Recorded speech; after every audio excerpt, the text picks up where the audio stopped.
Thank you for subscribing to the channel, and for all of you that haven't subscribed yet, only take you a second and it would be much appreciated. Now, what I want to talk to you about today is children's books and why I love creating children's books. Right, I've got a stack of books, long form books if you like. I love doing them, I enjoy doing them. They take a long time, the longest took me a year. And I appreciate that there's authors, writers out there that will take 2-3 years to write a book, even longer. And is it worth it in the end? Well, it is for them. You know, whether the royalties come in or not, they've achieved what they wanted to achieve. Now, with the children's book, they give me a break from doing the long form books. And I sort of got into them when, this was my first book, my first children's book. And it was only, was it last year or the year before? I can't remember now. But I really enjoyed doing it. Coming up with an idea, I was trying to think, well, what could I call this book? I was brought up in Australia, so I thought, well, I know a little bit about the wildlife there. And, I was out in the bush all the time. And I thought, well, what if I write a children's book about the animals in the bush? Okay, not all of them in Western Australia where I was brought up, but I did have an understanding. It's what we were taught in school about a lot of the marsupials and indigenous animals there that are found nowhere else in the world. So I thought, yeah, okay, that's the book. But then at the same time, in my head, I'm thinking, well, I'm in the UK now, and we've got hedgehogs. What about animals in the UK? So I created Understanding Hedgehogs to help people, children and adults, to understand what it took to look after hedgehogs. All about hedgehogs, about their fleas, how their fleas are strictly for hedgehogs, the spines they have, all kinds of things. But I was finding I was enjoying them because they weren't taking me very long. I think I've still got 3 in the making here, coming back from Lulu, because I have all of my books made into hardcover, all of my children's books made into hardcover in Lulu. And I'll put a link to creating a hardcover book in Lulu. You can see the colours made in Lulu. And mind you, it's the same in Amazon. There's nothing wrong with Amazon's quality. But every now and then I find that I get, sometimes, if it's in the paperback from Amazon, I sometimes get a little bit of a wavy edge on it. In fact, one of my customers had complained that the book arrived with wavy edges and it looked like it had been wet at some point. Now, because it was Amazon's fault, I've been doing everything I can to get them to remove the review, because it wasn't my fault. Amazon produced the book and Amazon delivered the book. And so, it was really down to them in my view, but at the same time, they refused to remove the review. And okay, it's still a review. I'd hired Amazon to deliver it. I'd hired Amazon to produce it. So I suppose, the buck stops with me, I guess. So that's why it's stuck. So now what I do is I put something like this on all of my book descriptions. So at least if the customer is reading the description in the book and made aware that to send it back, all they've got to do is go through a simple process with Amazon, or to get a refund, it may stop those kind of reviews in the future if Amazon loses or destroys, or it's damaged on arrival in some way, or it doesn't arrive for a month. At least the customer then has seen the details there in my description to say, okay, there's a process, and I'm walking them through the process to get the refund or another book replaced. But that's one of the things, the downsides with Amazon, really, when it comes to those kind of things and reviews. Any problems they have are your problems. So, yeah, but children's books are fantastic, and I highly recommend you get into them.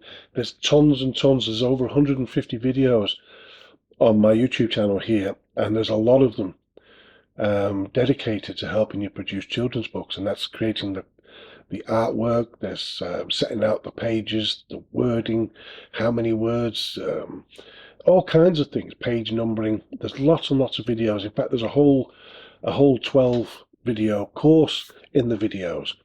Obviously, I don't charge for courses or anything like that. There's no course as such. It doesn't take you away from YouTube. I don't do any affiliations or anything like that. So, yeah, it's all free. But yeah, check it out if you want to make children's books. Highly recommend it. Hedgehogs has done, Understanding Hedgehogs has done pretty well.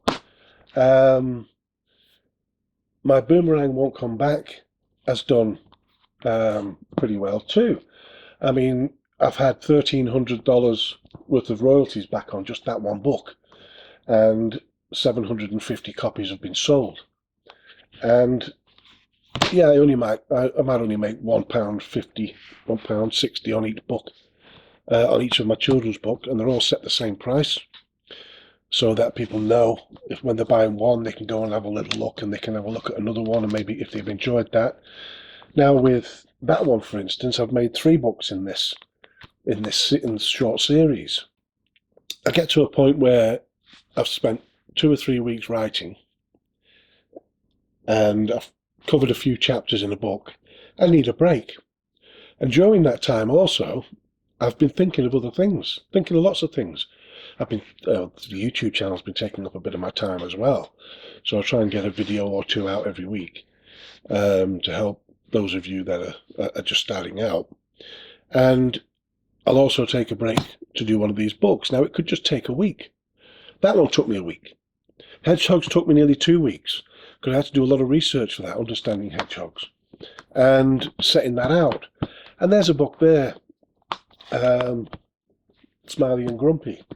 And that's an interesting one, because my mum had actually wrote children's stories when she was younger, and when I told her I was doing children's books, she said, "Oh, I've got a story. Can you do a story for me? If I give you the wording, will you put it to print?" So I thought, well, let's have a look. It's going to take a lot of work. There's going to be, no doubt, lots of typos and things like that. I was surprised it was actually really good. But I did put the words together, and I kept it how she wanted. And then it was Smiley and Grumpy, about 2 old cars that are found and get restored by 2 young boys.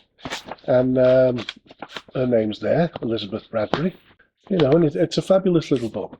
So there's things like that. When people say to you, "I've got a story," take it on. Have a little think about it and go, if it's an interesting story.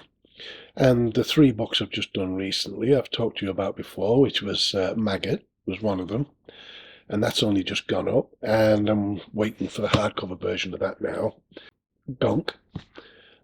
That's been a fun book to do, because it's all about gonks and these gonk tribes, and a bit of mystery in there as well. So anyone familiar with gonks would love that, because there just really isn't a lot of books about gonks. But then again, I don't think there's a massive call for books about gonks either. But I just felt it was something I wanted to do.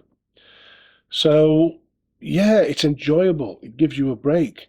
It's fun. It takes you back to your childhood a little bit. I've got a grandson. He's staying over tomorrow night, and Friday night till Sunday.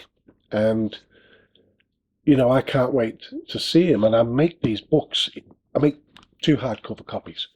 One that I keep here, and they're on sale on Lulu, of course, and one that I give to him for his own little library. So he's only 2 years old now, and he's building up his own little library. Probably by the time he's about 10 years old, God knows how many books he'll have. But I love doing them, and I make money doing them. And at some point, I really believe that one of my books, at least, is going to really hit the big time. I mean, some of them are in Barnes and Noble now, and other bookstores. Is it not Waterfields? Waterfields? Anyway, and I mean, it's great to know that other companies have taken the book on.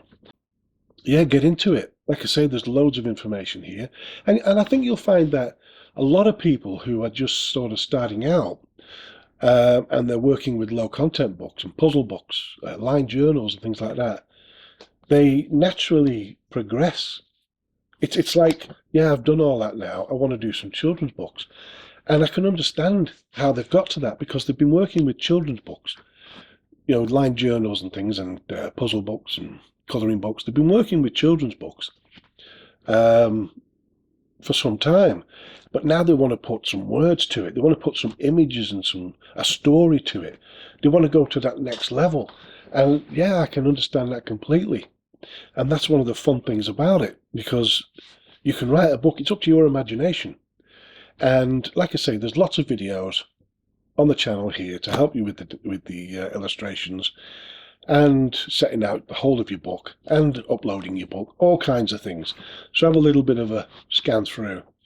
And yeah, I've got a stack of books that are long form books, and I've still got another book that I really need to spend a lot of time on. So in the beginning of 23, I'm just going to polish that book off. It's quite a serious book, and it's a subject that's important to me, and I'll have that finished probably halfway through next year. But I'll still make sure I'll put some videos up in the meantime on all kinds of self-publishing. And yeah, it kind of takes you back to your youth doing things like this. And yeah, like I say, I'm a father of 2 daughters, 2 adult daughters. I've got a grandson 2 years old, hopefully lots more on the way. And yeah, I'm loving it. So get into children's books.